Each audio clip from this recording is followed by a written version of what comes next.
Today, we are awakened by grace as the first light gently slips through the night.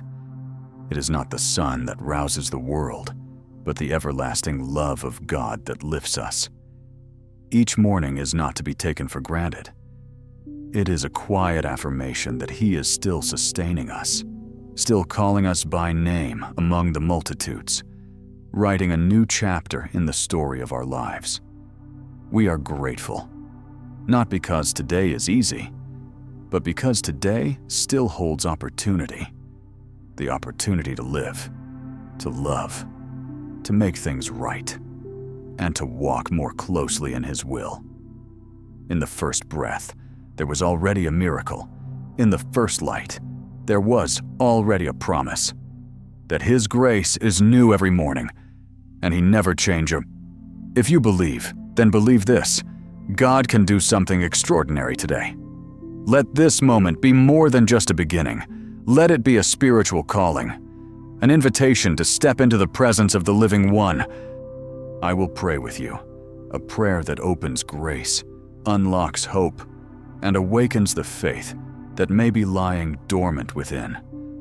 Before the day truly begins, before rushed footsteps or unfinished plans, God has already prepared something for you.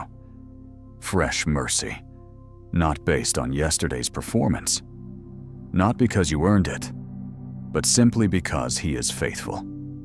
The words in Lamentations 3:22-23 rise like a morning covenant. Because of the Lord's great love, we are not consumed, for His compassions never fail. They are new every morning. Great is your faithfulness, even if you have endured a long night. If your heart still bears wounds or silent doubts, today, you were awakened by the light of grace, not to continue a cycle of weary days, but to begin again in everlasting mercy. Let this morning rhythm become a sacred reminder. You are living in a story that is not yet over, and God is still the one writing it through a love that never ends. Every new morning is a testimony that He has not forsaken you, that in a world that constantly changes, His love remains firm like a rock that cannot be moved. And if you're searching for a reason to give thanks, then the very moment your eyes opened is already a holy reminder. His love is still here, and this new day is living proof of it. The air you breathe, the quiet light slipping through your window, the soft chirping of birds before the world fully stirs. All these seemingly ordinary things are, in truth, the gentle signs of heavenly grace. You don't need a grand miracle to believe that God is at work, because His presence is quietly hidden in even the smallest details. In a child's laughter, in a heartbeat that has not missed a beat, in a silent drop of water softening dry ground. We often overlook the little things, but it is precisely there that the Creator reveals His great love, quietly and faithfully. He doesn't just awaken your body, He awakens your soul, calling you to remember why you're still alive, to love, to walk in purpose, to become a reflection of His light. Today, if you can still hear, still see, still feel, then that is not something to take for granted. It is heaven's gentle reminder that you are still being kept, still being carried under the sheltering wings of divine providence. So don't wait for something spectacular to give thanks. Learn to be grateful for even the smallest things, for within them, God is doing the greatest work in your heart. True gratitude doesn't just live in words. It flows from a soul that has been touched by mercy, and it begins to shine through in the way you live each day. No speeches are needed. Just live, with eyes that see with kindness, with a heart that stays open, with hands that are ready to give. Someone who has been forgiven will never live as if they've never fallen. Someone who has been lifted will not ignore those who are falling. And someone who has been touched by God will not live carelessly as before. Gratitude changes us from the inside out. This morning prayer is not a routine ritual. It is the song of a soul that was once dry, now refreshed by the fountain of life. It is the breath of someone who once wandered, now knowing to whom they belong. Let your gratitude become the light you carry, shining wherever you go, lifting those you meet, and bearing witness to the one who has redeemed you. Because when gratitude no longer lives only on your lips, but has taken root in your life, it becomes a light that cannot be hidden. If your heart is hungry, if your spirit is weary, then this very moment is when God is inviting you into His presence. Not in haste, not in confusion, but in stillness. The Holy Spirit is gently waiting for you to open your heart. You are not alone.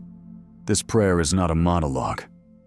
It is an invisible thread connecting us in unity, among hearts longing together for transformation.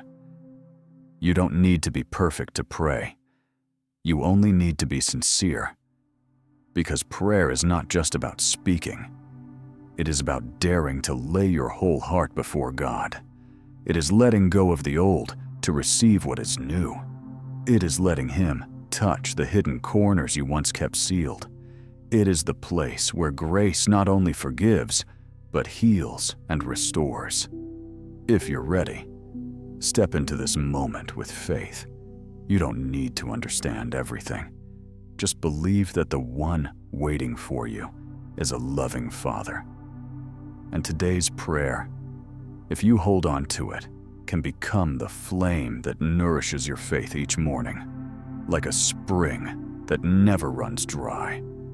O Lord Most High, the one who dwells in eternal glory and yet draws near to the contrite in heart, I come before you, not because I am worthy, but because I know your grace still flows without ceasing. I lift my eyes to the hills. From where does my help come? My help comes from the Maker of heaven and earth. I exalt your name, the unchanging and faithful one, who kept me through the night and awakened my soul in this dawn of renewed hope. Thank you, Lord, for the gift of life today. Thank you for every steady heartbeat, for the first rays of light streaming into this quiet room. Even though not everything looks perfect, my heart chooses gratitude, because I know your hand still holds everything that concerns me, every step I take, every road ahead. Nothing falls outside of your sovereign care.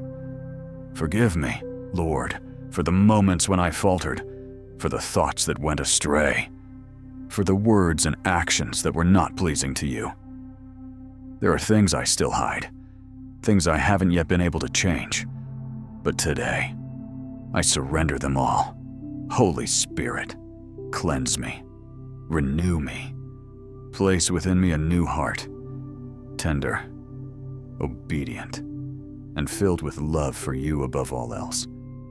Lead me today with your light. In every decision, grant me spiritual discernment. In every weariness, breathe into me the strength of heaven. I don't want to live by fleeting emotions. I want to walk by the Spirit. Keep me from every trap of the enemy, from things that seem good but are not from you, from temptations that deceive the soul. Cover my family. Lord, may your peace and protection from above shelter them like the shadow of your wings. Restore what is broken. Heal what is wounded. Open doors and move into the places I cannot change with my strength. I also lift my loved ones, those walking through hardship, sickness, and darkness. May your healing, encouragement, and divine light reach them. And use me, Lord, as a vessel of love, not only to pray with my lips, but to serve through faith-filled action. And now, as I surrender this new day to you, I declare with all my heart, today is not an ordinary day. This is the day the Lord has made, a day of miracles, of guidance, of abundant life. I will not walk in fear, but in expectation. I will not live in doubt, but in faith, because you are with me, and nothing can hinder the good you have prepared for those who trust in you. Today is the day the Lord has made, not for me to merely survive, but to live in victory. The prayer just offered did not vanish into space. It echoed through the heavens, where the Almighty has heard and will act at the appointed time. I do not need to wait for results to believe. I believe first. And by that faith, miracles will unfold, for the Word of God promises. Ask, and it will be given to you. Seek, and you will find. Knock, and it will be opened to you. Matthew 7:7. I will live as one who has been touched. I will walk as one who has received. No longer bound by doubt, fear, or the past. I will live as one chosen, called, and sent. His protection rests upon me. His blessings go before me. And the one who began a good work in me will carry it to completion until the day of Christ Jesus. Even if my circumstances haven't yet shifted, my posture has. I do not walk in uncertainty. I walk in the light. If this prayer has touched you, respond with a heartfelt amen from the depths of your faith. Don't keep this stirring just to yourself. Share this video like a seed of light sown into someone else's heart, so that another soul may be uplifted. Another life may be touched by the unfailing love of God. And if within your heart there is a need, a wound, a cry yet unspoken, do not hesitate to write it down. Let this community be a place of unity, where intercession rises like incense before the throne of God. You are not alone. In this family of faith, there are hearts ready to uphold you, voices ready to pray with you. You have been blessed not to hoard it, but to become a blessing. You have been touched not only to be healed, but to carry the power of the living one within you. Let the flame of prayer not end here, but burn on, illuminating hearts, igniting hope,